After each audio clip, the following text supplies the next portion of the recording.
Hi friends, आज हम profit and loss chapter पढ़ेंगे।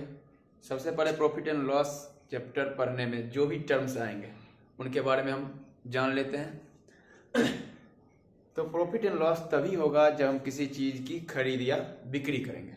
तो खरीद या बिक्री करेंगे तो किसी ना किसी प्राइस पर हम खरीद करेंगे। तो जिस प्राइस पर हम खरीद करेंगे उसे बोला जाता है कॉस्ट प्राइस, सीपी।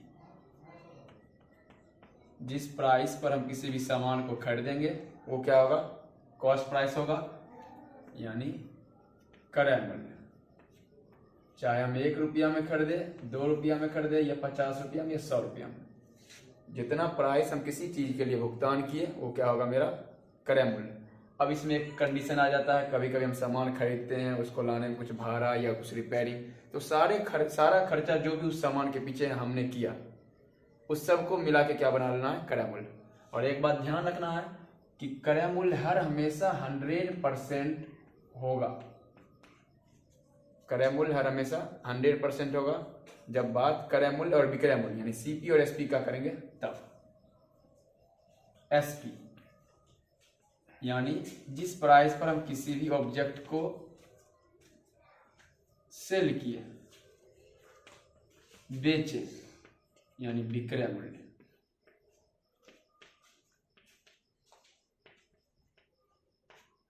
अब विक्रय मूल्य हो सकता है 100% से ज्यादा भी हो या कम भी हो। ये डिपेंड करता है कि हमने सामान को कितने में बेचा है। सामान में अगर प्रॉफिट लेके बेचा है तो 100% से विक्रय मूल्य प्लस होगा, और कम में लॉस में बेचा है तो माइनस भी हो सकता है। यानी एसपी 100% से ज्यादा भी हो सकता है, कम भी हो सकता है। लेकिन एसपी और सीपी के रिस्पेक्ट में सीपी हर हमेशा 100% होगा, क्योंकि वही वो मनी है जिसको हमने उसके पीछे इन्वेस्ट किया है। अब इसमें एक और टर्म आता है एमपी। एमपी यानी मार्केट प्राइस। मार्केट प्राइस यानी अंकित मूल्य।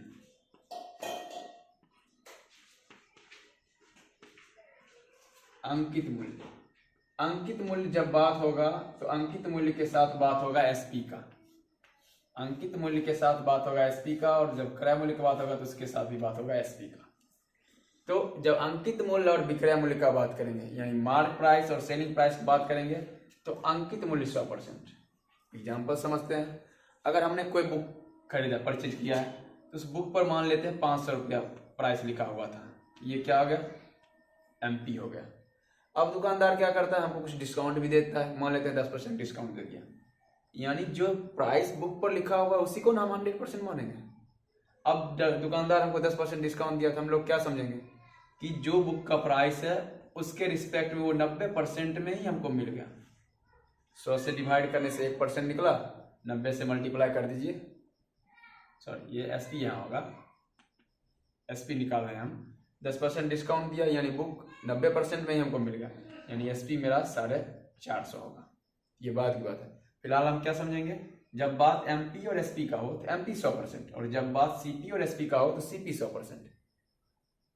अब दुकानदार इस 500 प्राइस लिखा हुआ था, दुकानदार हमको दिया 450 में, फिर भी दुकानदार को कुछ ना कुछ तो प्रॉफिट हुआ होगा।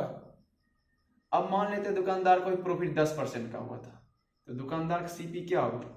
यानी दुकानदार को अगर प्रॉफिट 10% हुआ तो दुकानदार ने हमको वो सामान 110% में दिया। अब दुकानदार के हिसाब से हम सोचेंगे, दुकानदार इसका मतलब वो सामान हमको 110% में दिया, यानी 450 में दिया, जो 110% के बराबर है। दुकानदार ने कितना इन्वेस्ट किया होगा? इसको निकालने के लिए 100 से गुना।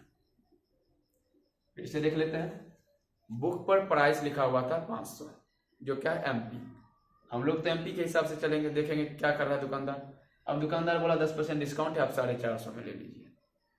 हम लोग लगा चलो प्राइस जो है 90% में ही मिल गया। तो बात एमपी और एसपी का किया तो हम एमपी को 100% माने और इसके रिस्पेक्ट में एसपी निकाली 450। क्या दुकानदार को इस पर कोई प्रॉफिट नहीं हुआ होगा?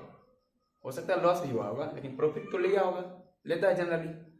तो प्रॉफिट लिया होगा तो उसने कुछ ना कुछ तो प्रॉफिट लगा होगा, चाहे 1%, 2%, 10%। मान लेते 10% लिया प्रॉफिट, यानी वो जो हमको बेचा उसके लिए वो 110% था। उसके लिए वो 110% दुकानदार के लिए, और हमने जितना ही पेड किया वो मेरे लिए 100% था। और इसके बाद ये दुकानदार का 100%, मतलब दुकानदार ने उसके पीछे कितना इन्वेस्ट किया ये निकाले। 450 में दुकानदार हमको बेचा, 110% के बराबर 450 है दुकानदार के हिसाब से, तो दुकानदार ने कितना इन्वेस्ट किया ये निकाले। ठीक है, क्वेश्चन देखेंगे फिर और आइडिया आएगा। फिलहाल ये समझना है कि जब भी बात करेगा सीपी और एसपी का तो सीपी 100%, एमपी और एसपी का तो एमपी 100%। फिलहाल इतना ध्यान रखा जाए, फिर क्वेश्चन करेंगे तो और कंफ्यूजन दूर होगा। इसमें एक और बात आता है डिस्काउंट का। डिस्काउंट का बात आता है यानी छूट या बट्टा, छूट या बट्टा। अगर दुकान जैसे अभी हम बताए 500 लिखा हुआ था, 10% डिस्काउंट दिया, 90% दिया, तो डिस्काउंट हम क्या करेंगे एमपी के हिसाब से निकाल लेंगे। एमपी के हिसाब से एमपी इंटू जो भी डिस्काउंट परसेंट है बाय 100 कर देंगे, क्योंकि एमपी के रिस्पेक्ट में निकालेंगे तो एमपी 100%, 100 से भाग देने से 1% निकलेगा, और डिस्काउंट अगर 10% निकला है तो 10 से गुना कर लीजिए, 10% निकल जाएगा। इसके बाद एक और टर्म आता है सक्सेसिव डिस्काउंट। सक्सेसिव डिस्काउंट यानी क्रमिक बट्टा इसको बोलते हैं, क्रमिक बट्टा। कभी कभी मॉल वॉल में जाते होंगे देखते होंगे लिखा रहता है छूट 50% प्लस 50%। क्या इसका मतलब पूरा छूट मिल जाएगा? मतलब इसका हुआ कि दुकानदार क्या करेगा, पहले आपका आधा प्राइस करेगा, फिर जो प्राइस है उसका आधा करेगा। इसको निकालने का तरीका है first discount plus second discount minus first into second by 100 करके देख लीजिए टोटल डिस्काउंट कितना होगा। 50 प्लस 50 माइनस 50 इंटू 50 बाय 100। देखा जाए तो 100 माइनस 25 यानी 75% का डिस्काउंट मिल गया, यानी वो सामान हमें 25% में मिल जाएगा। अगर 1000 रुपये का सामान है तो मात्र 250 में मिल जाएगा। क्यों? क्योंकि हमको उस पर 2 सक्सेसिव डिस्काउंट मिल रहा है। और जनरली समझा जाए तो 50% पहले डिस्काउंट करेगा, यानी 1000 का 50% 500, फिर उस 500 का 50% 250, यानी हमको सामान 250 में मिलेगा। Successive discount first discount plus second discount minus first into second by 100। और हम लोग अपने तरीका से चलते हैं, जो भी सामान का दाम था उसका आधा कीजिए, फिर उसका आधा कीजिए। तो आधा करेंगे तो 100%, कुछ भी दाम लिखा रहा था उसका 100% हुआ। जब इसको आधा करेंगे तो ये 50% आ जाएगा, फिर इसको आधा करेंगे तो ये 25% आ जाएगा। यानी सामान का भुगतान हमको सिर्फ 25% करना पड़ेगा। आशा है ये सभी टर्म्स समझ में आ गए होंगे। नोट करना चाहते थे एक बार नोट कर सकते। अब आगे कुछ फॉर्मूला देखते हैं।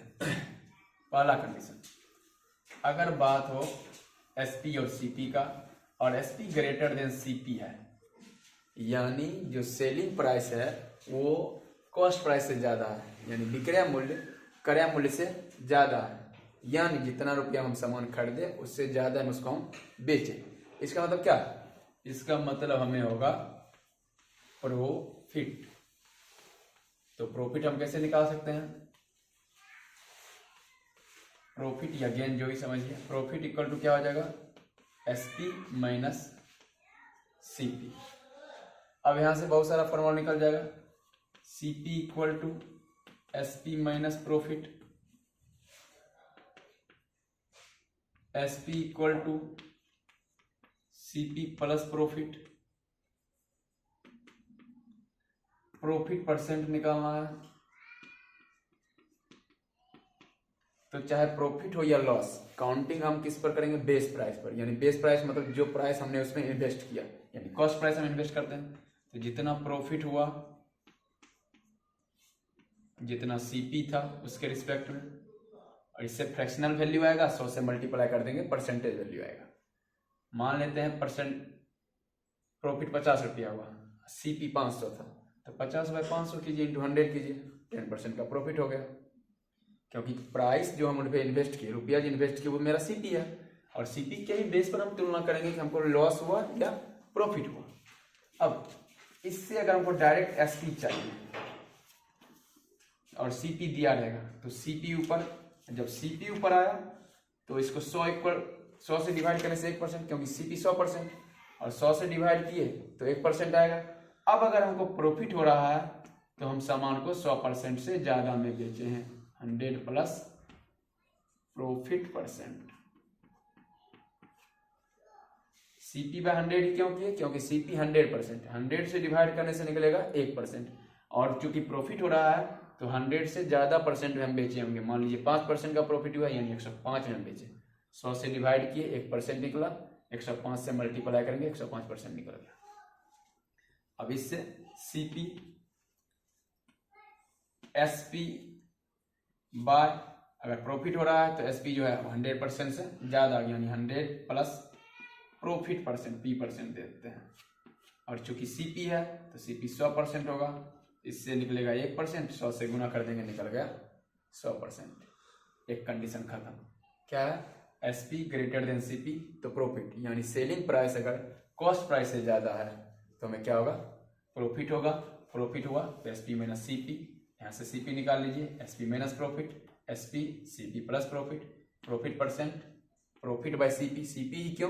क्योंकि जो भी प्राइस, जो भी रुपया उसके पीछे हम लगाए वो मेरा सीपी है, तो कंपैरिजन या तुलना हम करेंगे वो सीपी के हिसाब से करेंगे। CP into 100 SP, CP by 100 into 100 plus profit percent, CP SP by 100 plus profit percent into 100। Note करिए।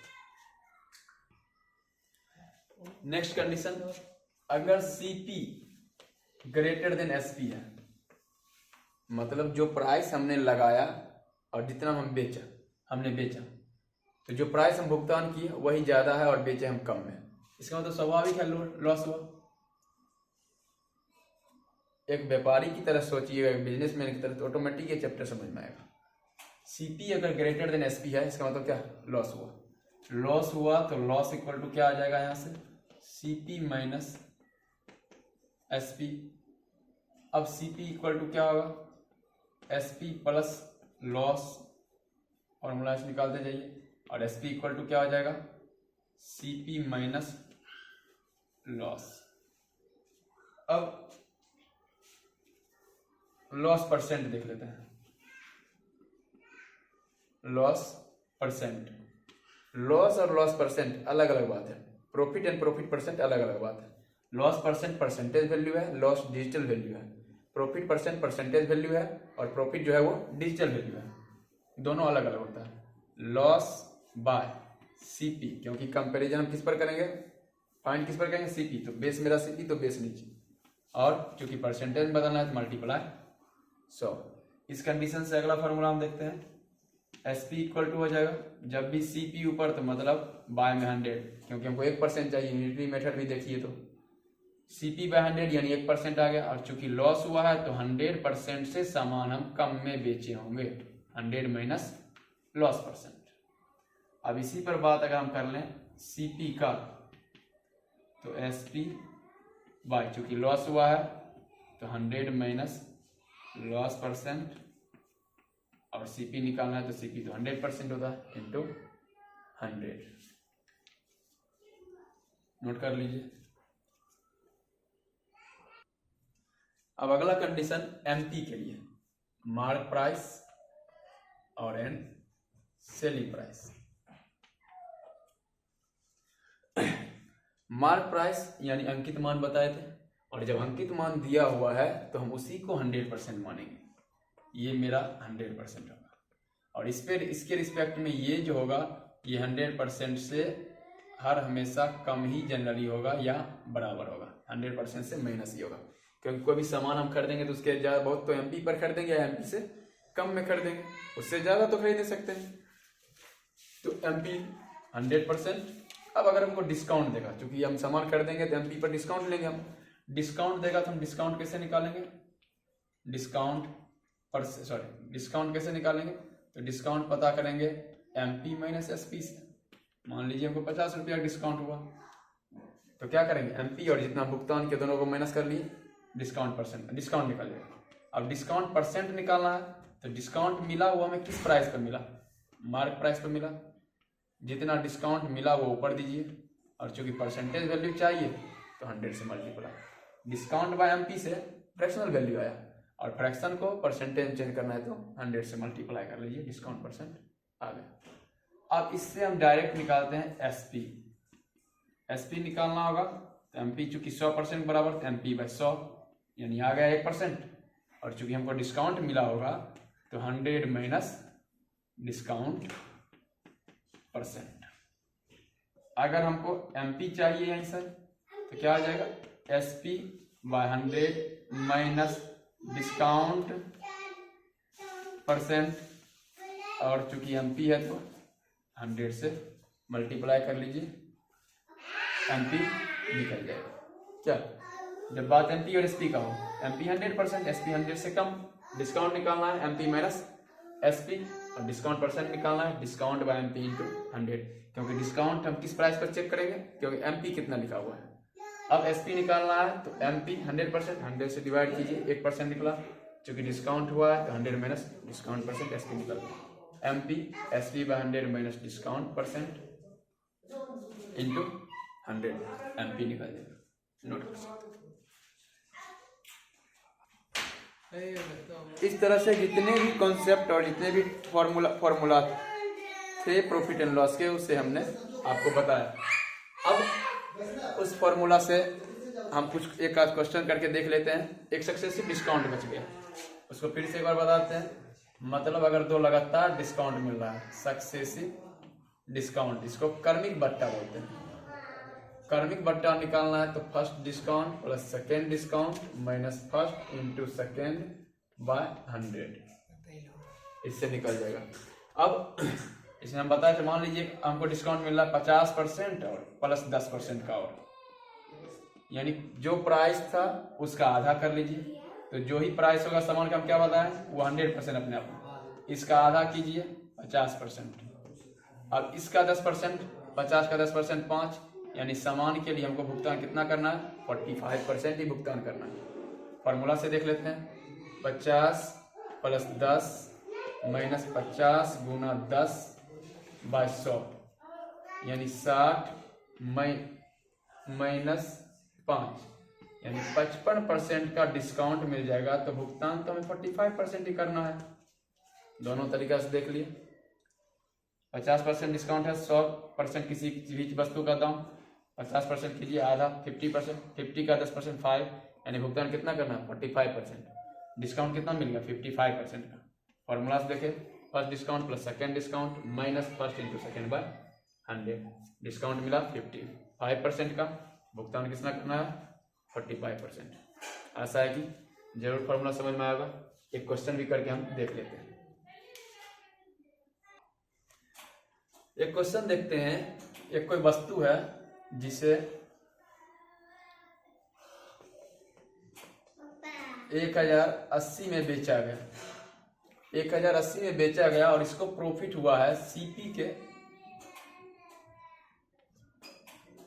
प्रॉफिट जो हुआ है वो सीपी यानी क्रय मूल्य का 1/8 ऑफ सीपी हुआ है, 1/8 ऑफ सीपी हुआ है। अब मान लीजिए इसे हम पूछ रहा है कि प्रॉफिट परसेंट बताओ, प्रॉफिट परसेंट बताइए। अब जनरली लोग क्या करेगा, सीपी सोचेगा कितना हुआ इसलिए कितना हुआ, ये सब निकाल के उसके बाद फिर हम प्रॉफिट निकाल लेंगे, उसके बाद प्रॉफिट परसेंट निकालेंगे।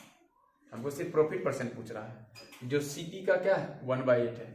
अगर देखा जाए सीपी 1 रुपया है तो प्रॉफिट हमको, सॉरी सीपी 8 रुपया है तो प्रॉफिट 1 रुपये का होगा, यानी डायरेक्ट हम निकालें तो ये हो गया मेरा प्रॉफिट, ये हो गया मेरा सीपी गुना 100 कर लेते हैं, यानी ये हो जाएगा 12.5%, डायरेक्ट भी निकल जाएगा।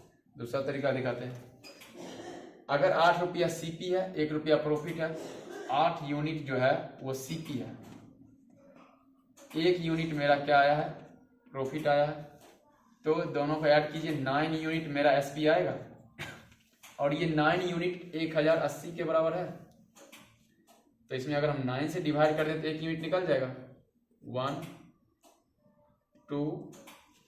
अब सीपी आपको चाहिए तो 10 80 माइनस 120 कीजिए, 960 आया। अब अगर हमको प्रॉफिट परसेंट चाहिए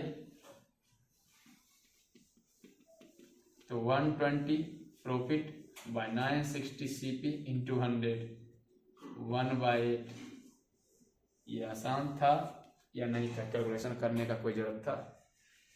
क्वेश्चन बनाइएगा, समझ आएगा, अंडरस्टैंडिंग, तो आसानी से 1 महीने बनेगा। नहीं तो फिर ये प्रोसेस कीजिएगा तो फिर टाइम वेस्ट हुआ। हम लोग क्या किए, सिर्फ हमको प्रॉफिट परसेंट पूछा था। अगर सीपी पूछता तब हम निकालते, सिर्फ प्रॉफिट परसेंट पूछ रहा है और प्रॉफिट दे ही दिया है कि 1/8 ऑफ सीपी। अगर सीपी 8 रुपया है तो प्रॉफिट 1, सीपी 800 है तो प्रॉफिट 100 है। तो प्रॉफिट और सीपी का फ्रैक्शन दिया हुआ है, परसेंटेज बदल देंगे 100 से मल्टीप्लाई करके, काम खत्म। मिलते हैं अगले वीडियो में इसके कुछ प्रैक्टिस क्वेश्चन के साथ। अगर आपको वीडियो अच्छा लगा है तो प्लीज चैनल को शेयर और सब्सक्राइब कर दीजिए। धन्यवाद।